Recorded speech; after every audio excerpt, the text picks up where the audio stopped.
for our next session, it's going to be, I think, led by Sara Olney, who is also an MP for Kingston, but also for Richmond as well. So for those who are meeting Sara for the first time, she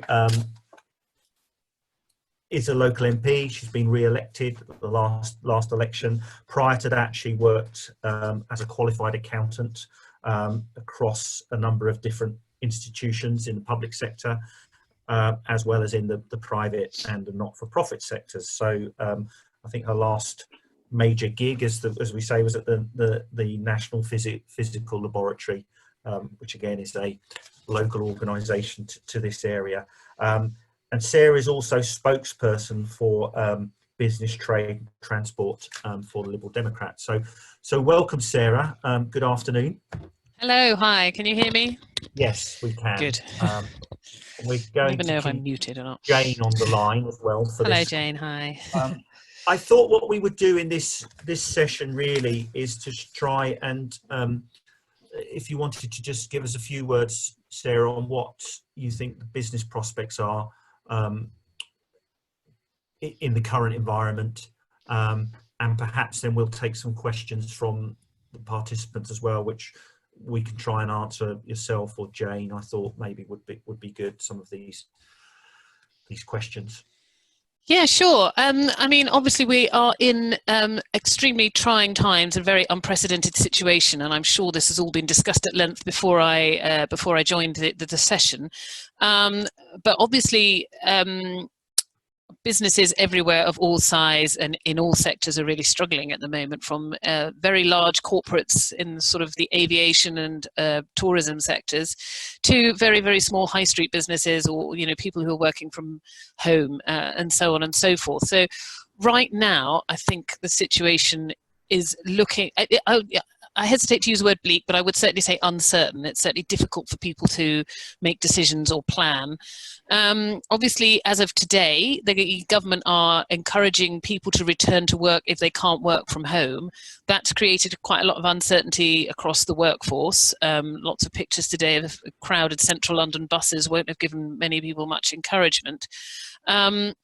But so there's no doubt that the government are keen for the economy to kind of get back up on its feet and for people to start work again, as long as it's safe. And I think it remains to be seen. Today, obviously, is the first day that guidance has come into force. I think it remains to be seen what impact that's going to have on the infection rates, on the death rates, on the ability of the NHS to cope. All of these things are part of the government's 5 tests. So we're in a bit of an experimental phase almost, but I think we can start to see after about 3 weeks from today what impact that increase in employment activity is going to have, and then perhaps we can start to make a tentative way forward. I think in the meantime, the government have announced an extension to the furlough scheme yesterday, which obviously is, I think, certainly talking to the businesses in my constituency, has been the biggest, the most supportive thing that the government's done for businesses. And not just businesses as an organisation, but obviously also for their employees.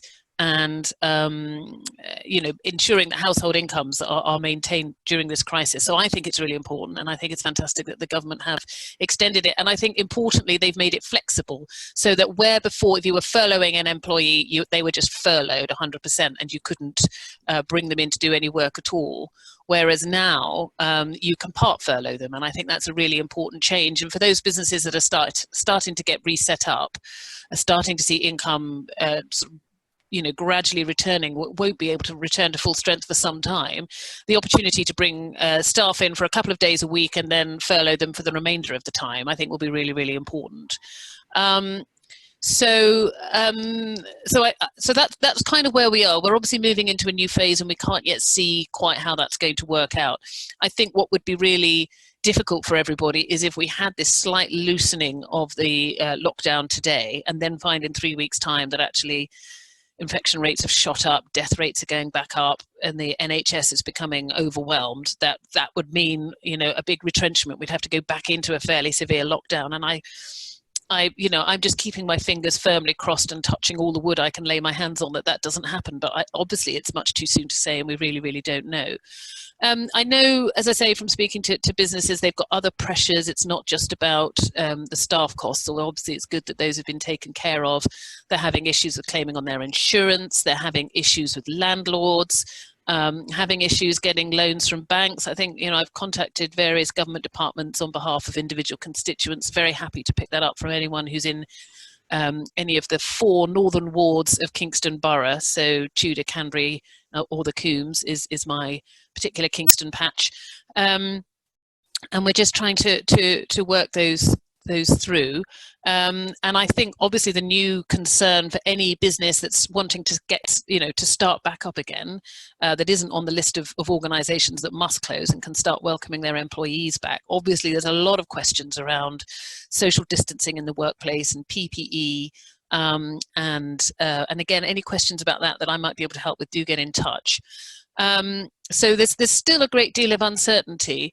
And I think it's certainly going to be the case that some businesses are not going to survive this particular shutdown. There are some very seasonal businesses in the hospitality sector, that are really, really going to struggle, because certainly if your business is based around some of the seasonal activities taking place in the summer, that's a very, very doubtful outlook. But what I would also say is that once we get through this, and perhaps we can start to see a return. I mean, I don't know any better than anybody else, but I'm hopeful that we might be able to see a return to sort of maybe normal levels of economic activity in a lot of sectors towards the end of 2020. That there will be new opportunities. There will be lots of, a lot of people like myself been working from home, for example, and, we will be looking for, I will be returning to Parliament in due course. I expect to pick up where I left off there, but lots of other people might be looking at an increased working from home. And I think that potentially provides a bit of an opportunity for some of our town centres, because if there are more people around in the residential districts during the day, during the week, then that potentially provides opportunities for town centre businesses. Digital services, again, will become quite important once people have become used to working digitally. I think that will provide new opportunities. I think with my transport hat on as well, I'm very interested in the possibilities that we could be working in much more in much greener ways as well.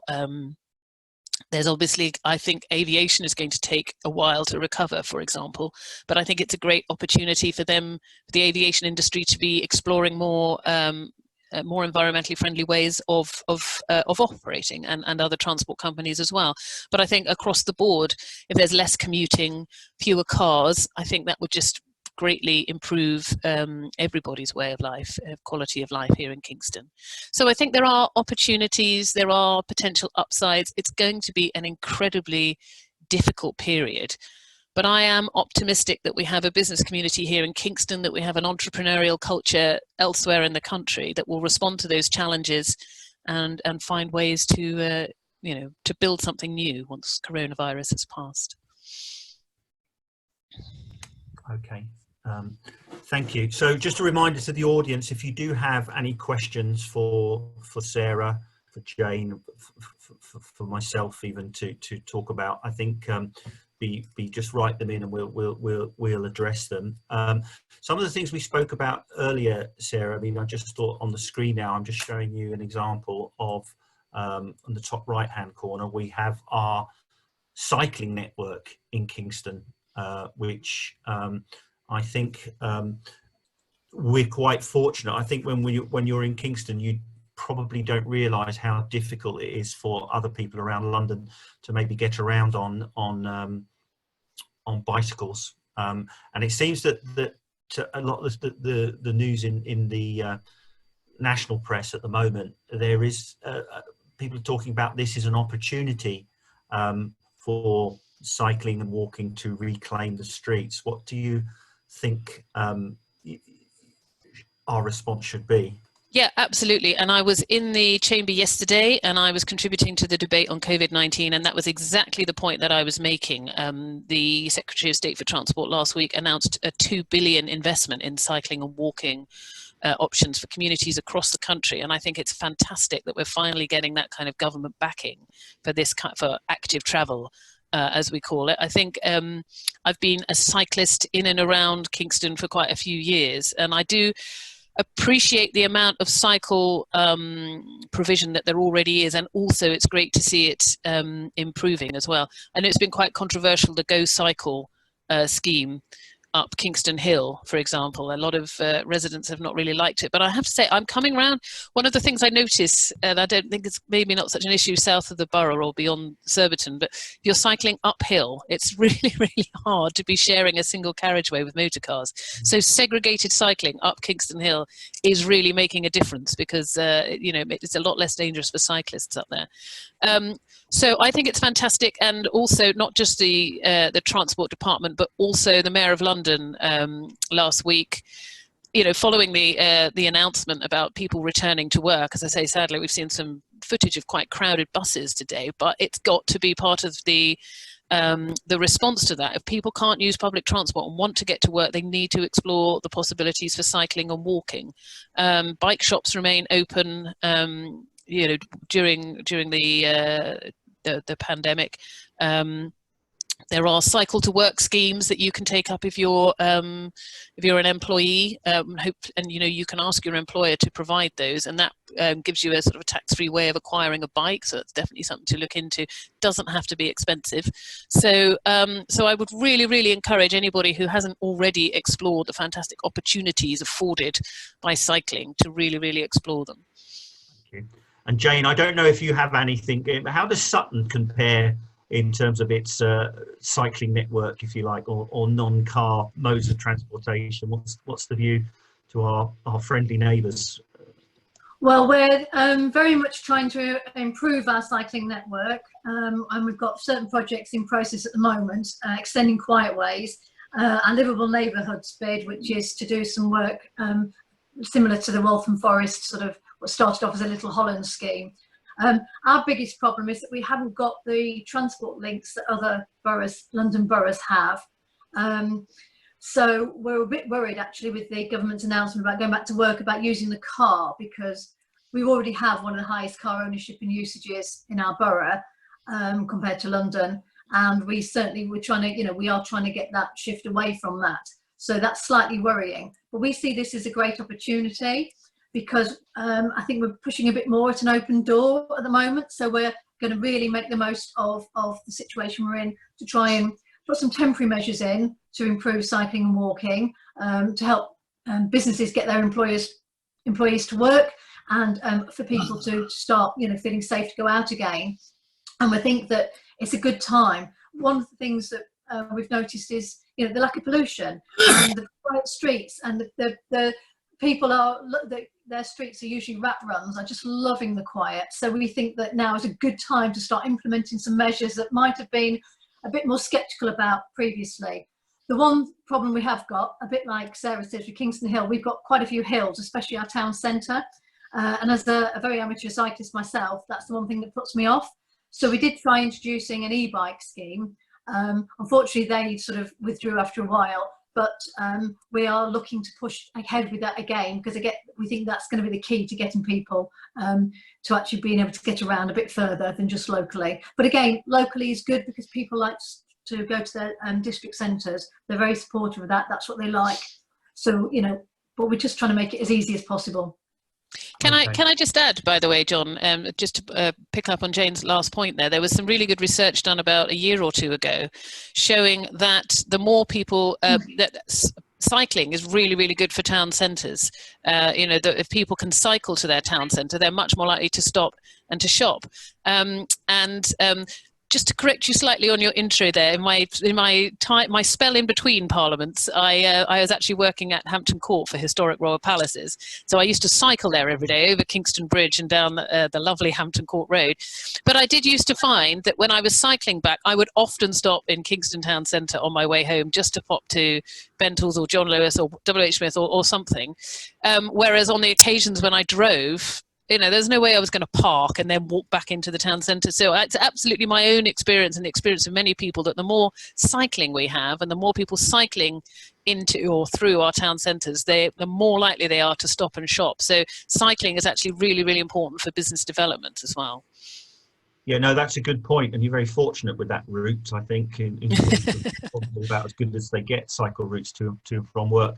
But yeah, I know. I should have gone by the river, except more times than not, I was usually running a bit late, so I had to do the quick route down the road. Right. Yeah, so I think that's certainly the information that we've been getting from officers and things as we put that network through. Yeah, it is a good news for local businesses. Sometimes they don't always feel that way when it's being built out and there's disruption and maybe there's loss of parking spaces. But I think the national and local policies around transportation are discouraging car usage and car ownership. And as councils, when we look at decisions we make, we have to reflect that. So I'm personally a cyclist, so I'm always happy to jump on my bike. I wanted to now try and just sort of bring in some of these opportunities that may arise from COVID, and I think one of them, again, it's related, is green technology and the use of smart technology by local government in town centres. Other cities, other countries seem to have more technology or opportunities of using different things. I mean, do you have a view, Sarah, in terms of what the UK or a town like Kingston could be doing in terms of bringing in technology into the town centres?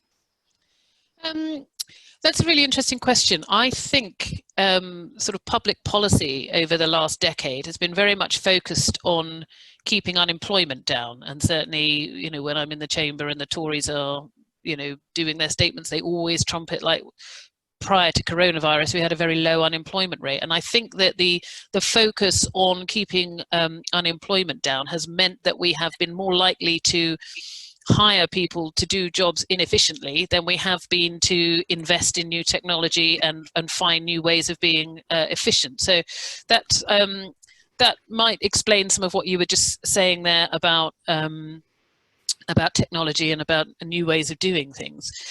In terms of Kingston Town, I mean, speaking very personally, been stuck at home now for 2 months, as I know everybody else has been. I'm really looking forward to being able to get out to Kingston Town Centre again and just to be able to walk around the town. And one of the things I really value is that personal interaction you have with the market traders or with the shops and so on and so forth. So I think there will be quite a lot of people wanting just to be face to face again, as opposed to always communicating over a laptop screen, which I'm sure, fantastic though it is, I think there will be a longing to return to kind of tangible forms of exchange, at least in the short term. So but I think people will be making much more use of home working. In a town like Kingston, the commute can sometimes be really frustrating. It's quite a long, quite slow train line. Trains get cancelled a lot. For people with young families, it can be the case that you're getting home too late to see your kids. So people in those kinds of situations might be looking for more opportunities for working from home. And I think that's definitely something that we would want to encourage, as I say, because it will mean more people in Kingston during the day to take advantage of local services and local shops. I think one of the things I've been trying to encourage some of the local businesses in my constituency to do, and I think it's just the way that it is, as I say, my 4 wards are generally more residential. So I think probably the bulk of Kingston businesses are probably, or certainly retail businesses anyway, are based in Ed's constituency, whereas all of my retail is up in the Richmond part. But certainly what I've been encouraging local businesses to do is to really try and develop their own delivery and digital selling, because there are still lots of opportunities to be selling to people still need to eat, and they want books, and they want DVDs, and or whatever it is they want, and to really encourage my constituents to carry on shopping with their local stores. And to, as I say, encourage those local stores to build up delivery networks and to bring their products directly to people's front doors. And I think there's going to be fantastic opportunities around that. And, for smaller businesses to kind of develop some of that working as well. But a lot of them are already fantastic at, doing the social media and doing online shopping and so on and so forth. But I think there's real opportunities to kind of build that out. And I think that would be really interesting to see. And also a bit of consolidation. I know that... Yeah, I think we've all... Sorry. Sorry, there was a slight delay there, Sarah. Oh, right. That's fine. You were up there. We lost you for a second, I think. Oh, sorry. Hopefully I'm back. Okay. Jane, have you been privy to any conversations in Sutton really about, and obviously things like smart technologies or introducing some technologies around street information or automated parking? Is its time come yet? It's certainly on our radar. We're actually looking with interest at some of the interventions you've made in Sutton. So we were certainly looking at that because we see it as a way of unlocking opportunities for business and making things run smoother. I agree with Sarah that I think coming out of this crisis, people will want to reconnect. But I think what's happened is the genie's been let out of the box. A lot of these technologies and innovations were there anyway, but suddenly we've all realised that we need to use them and have found out how to use them.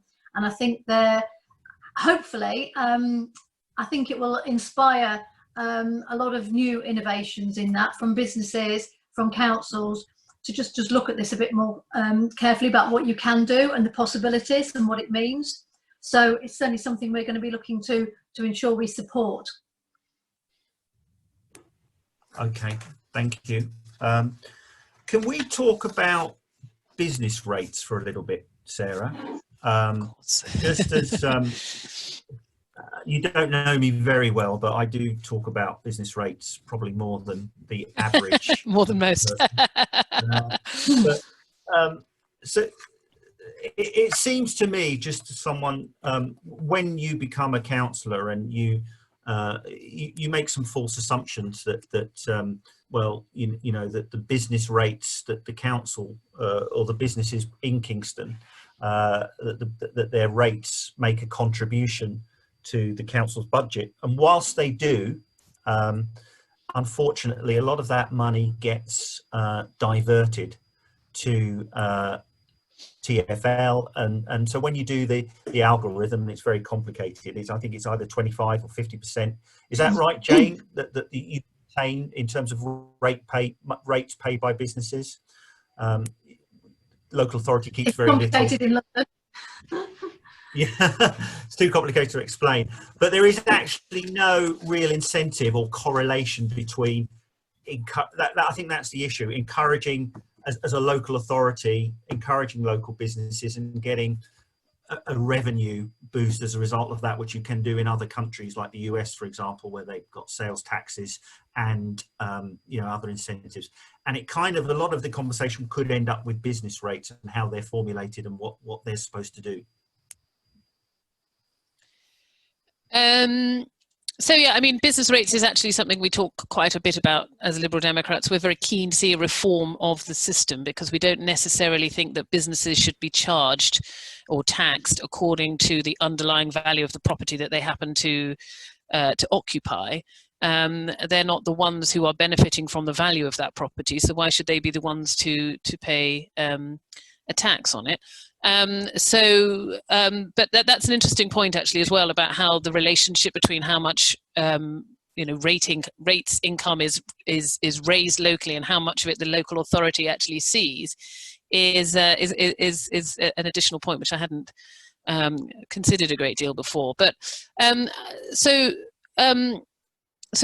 rates reform is quite high up the agenda, actually, and definitely something that a lot of MPs from across the House really want to see, and we've certainly been pushing for it for a long time, and we've got our own proposals. I am interested to see what the government are going to do in response to the coronavirus crisis. They need to start thinking hard now about what policies they're going to adopt to respond to it. And I personally, I really want to see a revival of our town centres. What I particularly want to see is a lowering of the barriers to entry for new entrepreneurs, because I think there'll be a lot of new opportunities. And I think rates reform needs to be part of that, because rates is such a it's a real drain on resources, and there needs to be local income revenue paid to the council, because you do a great deal in Kingston and elsewhere to contribute to the town centre. We've talked about car parks, but there's all the facilities in Kingston town centre that make it a destination for people, and absolutely businesses should be paying towards the upkeep, not just of that, but facilities for local people. But there just needs to be a better system, and I do think as part of a package of measures to really improve the environment for entrepreneurs, and particularly retail entrepreneurs, and particularly looking at town centres and rebuilding communities, rates reform has to be part of that. Jane, I mean, do you have discussions with your local businesses in Sutton about rates and whether they need to be reformed or paid at all? I can't say we've had those discussions in particular, but the key things that come up is businesses don't see what they get for their rates.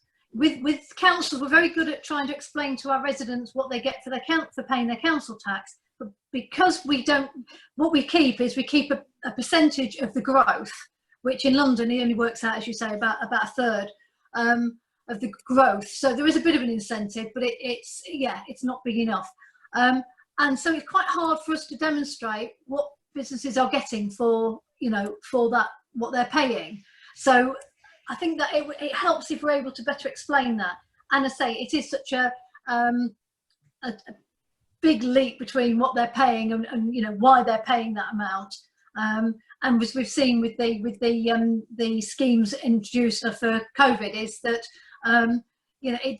businesses, just because they happen to be in central London, are significantly disadvantaged because their rateable value is so much higher. We can see in our borough that the increase under when the rates revaluation went on, the increase overall wasn't too bad. But then you got to start moving into on the borders of Merton, and it was a 40% increase in their rates. It's so sort of random in a way. So that's why obviously we would support reform of business rates to make it a bit more accountable, I suppose, and understandable. But most of all, businesses have got to see what they're getting for it. A lot of money goes in, and it's meant to support businesses, but you can't pinpoint it exactly.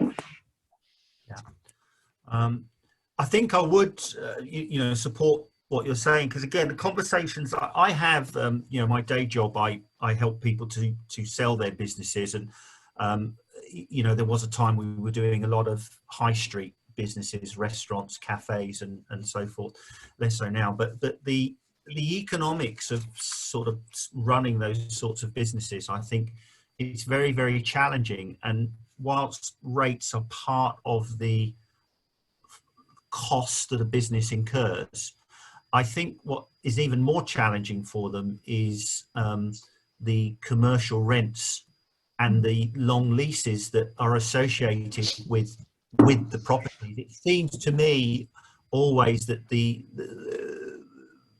it's very much stacked towards the property owners in terms of 20-25 year leases with 15-year breaks and all sorts of things, and it just makes me feel that a lot of startups are just disincentives.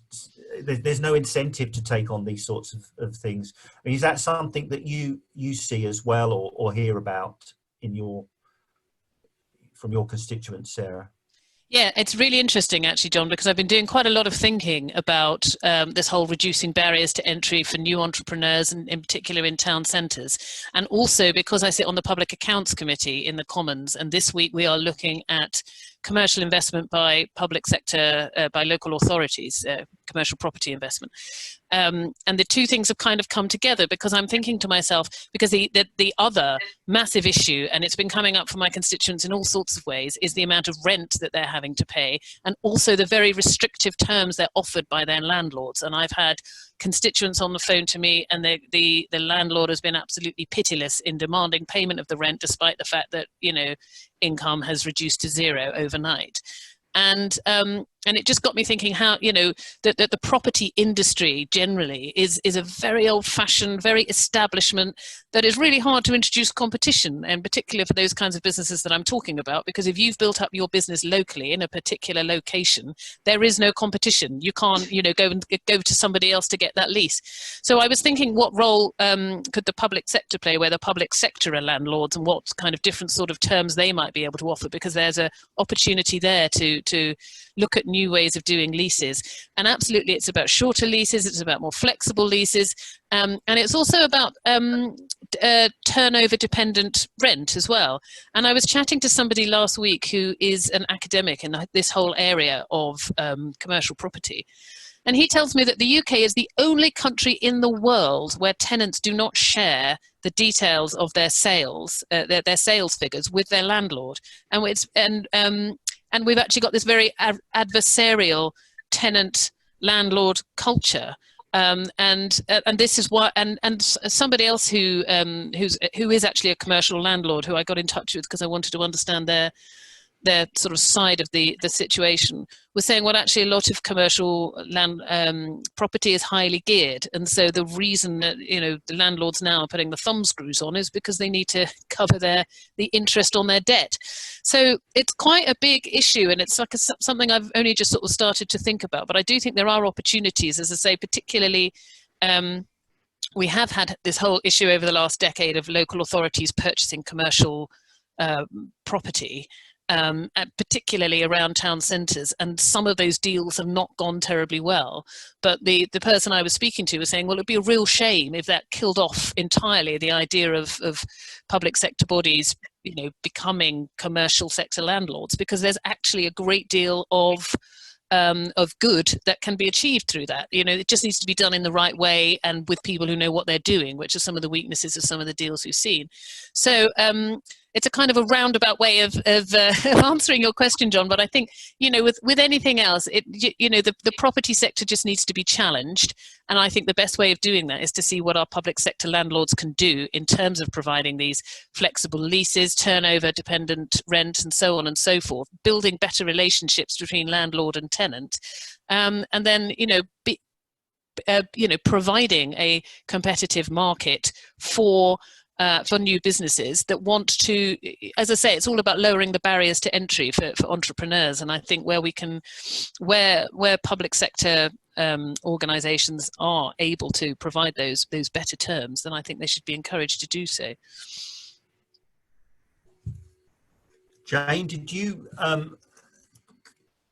have a view on these sorts of things? I mean, for example, I know that some local authorities try to put pressure on landlords who are properties are vacant, you know, and what can local authorities do about vacant properties within their local authority? Well, I mean, you're absolutely right to flag up that rents are actually more of a problem than rates. That's certainly been the case that we've identified. And a key problem is the absent landlords. You know, they haven't got any commitment to an area, so it doesn't matter to them that it's left empty or, you know, looking decrepit, but it makes a huge difference on the area. So, I mean, there's various schemes you can use to sort of disincentivize them being left empty, but in the end, you really just want to see somebody in it. And our approach has been to buy it. Where we can, we've bought it. We've bought some decent properties in the town centre, and as I said in my presentation, use that as an opportunity to activate those empty units to contribute to the town centre. We see it as a redevelopment opportunity, not just as an commercial investment, but this dual thing. We have worked. I mean, where the council is landowners and the landlords, we've offered rent holidays. We've been able to, where businesses have been struggling, we've negotiated reduced rents and things like that, just even before COVID. So the council, that's where we can be very proactive and helpful. But because we've developed good relationships with key businesses, key landowners, we've also worked with them and talked to them into offering discounts as well. We did that with one of our shopping centres. We've got the freehold, they have the property, and we talked to them and encouraged them to offer discounts to various businesses so that we could get some, keep the shopping centre activated. So you can try and work with them, but it does depend on how well you get on it and what their interest is. And I say sometimes with absent ones, they've just not got an interest.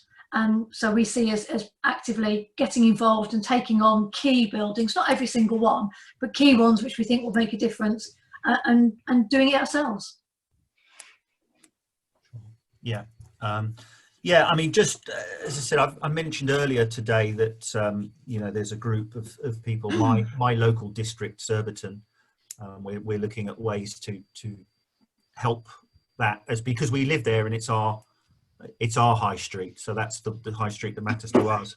And I'm increasingly of the view now that these are not commercial issues, these are social issues. As Robin spoke earlier about people wanting to feel pride in their local high street, and there are huge obstacles to surmount, even as a community, and maybe it's something for MP Sarah to take note of, is that we don't really know who owns the high street,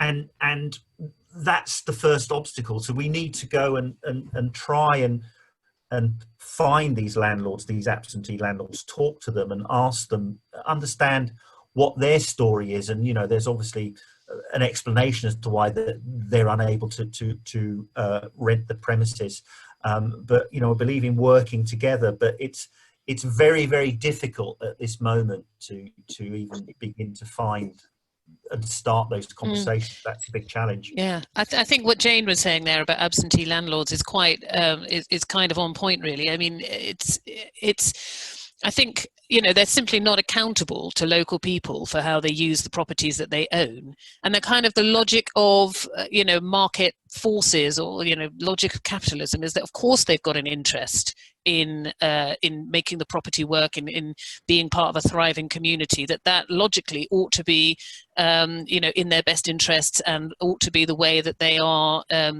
generating income from that property, and therefore of course their interests ought to be in investing in a thriving community. But unfortunately, as I was saying, a lot of the time they regard their interest as being elsewhere. They're just interested in the capital appreciation, say, of the property, or they won't let it out for less than a certain sum, and therefore it stays empty. So a lot of the time, as Jane was saying, the absentee landlords, they have kind of become divorced from the communities that they own the property in, and that it's become a bit of a fragmentation, and that's very much to the detriment of the local people who live there.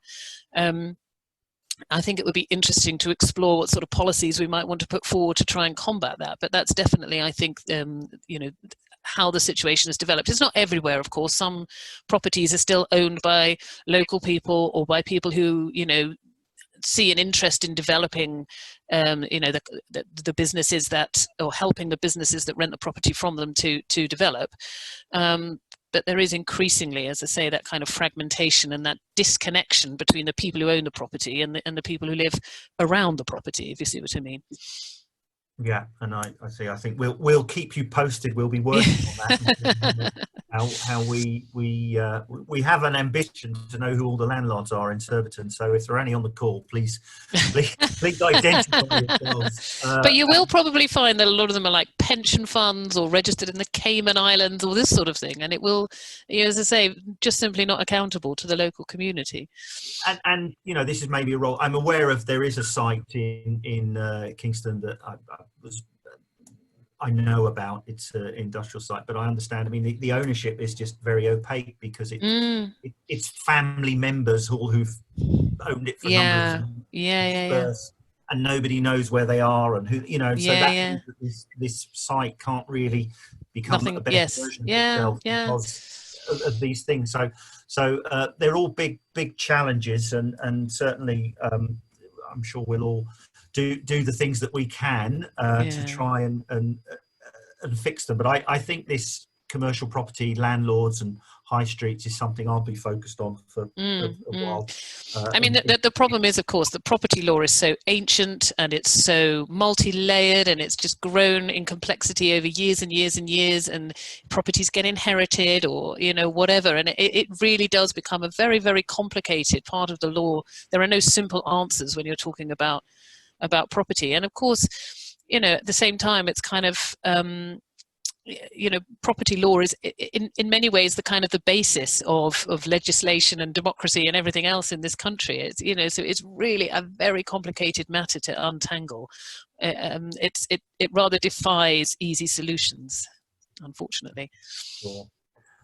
Great. Well, we're coming to the end of our Q&A. We've got one question come in. I'm not sure if it's something we can answer now, but it's I think it's David Randall's asked that. I don't know the answer. I think the answer is yes, but maybe you can correct me. Should the list of properties that a local authority owns, that's in the public domain? Is that in the public domain for Sutton, Jane? I think it has to be. I think it already is, and there's certainly no problems with doing that. But I think actually it's one of those things that is in the public domain anyway. Yeah. And certainly I know that Kingston has been doing a lot of work in sort of its assets in terms of corralling them and finding out where they all are. And I'm sure that work will be discussed when we resume normal committee meetings and things. I'm sure that's on the agenda. So in terms of any closing remarks, Sarah, do you want to say anything to our business audience before we end the session? I just keep going. I know it's really, really tough, and I'm sure many of you are suffering right now, and it's not just the tangible impacts to your business that you've already experienced in the beginning and are continuing to experience, but it's the uncertainty. It's the not knowing when you can get trading again. It's the not being certain whether your staff can come back to work, whether it's safe. It's not knowing whether your customers will come back. And I've got so much sympathy for that. But I would just say, dig in. There will be a better day. We will have our economy back up and running before too long, and we need our business people. We need our entrepreneurs to meet the new challenges. We need the innovation that you bring, to help us find our way out of this. You're an absolutely essential part of what's going to be required to put the country back together once this crisis is behind us. Maybe not in the current form that your business has now or had going into this crisis, but absolutely your energy, your talents, your experience are going to be so desperately needed. And I just want to reiterate that as your MP, I 100% stand behind you, and just want to encourage you to not give up, because I think that there's a danger there that people who have spent many years building up a business only to see, have this catastrophic experience might feel like, well, that's it, I've done my bit and I don't want to do it again. But I really want you to. I really, we really need you, and we really value you, and I look forward to seeing you all thrive again in the future. Thank you, Sarah. And Jane, I just want to thank you for coming out of your borough to share with us your experiences and your knowledge, both in this Q&A and then in your presentation beforehand. So I'd like to thank you very much, as I would like to thank all of the speakers who gave up time today. And we started with Ed Davey, who's the MP for Kingston and Surbiton and Chessington, told us a little bit about, you know, COVID and the national response and work that he's done with Sara and on getting some more support for business. We heard from Caroline about some of the short-term plans that are coming into place that the council has been working on in terms of protecting vulnerable members of our community, and also the reopening of the town as it comes back from COVID. Had a very illuminating talk from Robin about how to get the community involved in this, and it's just as much about the community. We are the community as well as it is about business. So, you know, I hope you have found this session stimulating for all of those that have listened in. We have had a lot of registrations. So the Kingston Business Forum, we might do this again. Do write in and tell us if you would like a different topic, different subjects. So thank you all very much for joining us today, and I hope you've got something out of it. So we will end the session there. Thank you, Kate, for assisting me as well, and thank you, Shanav and Andrew in the background who helped set this all up as well. So we will now sign off. Good day to you all. Thank you. Bye. Bye-bye. Bye-bye.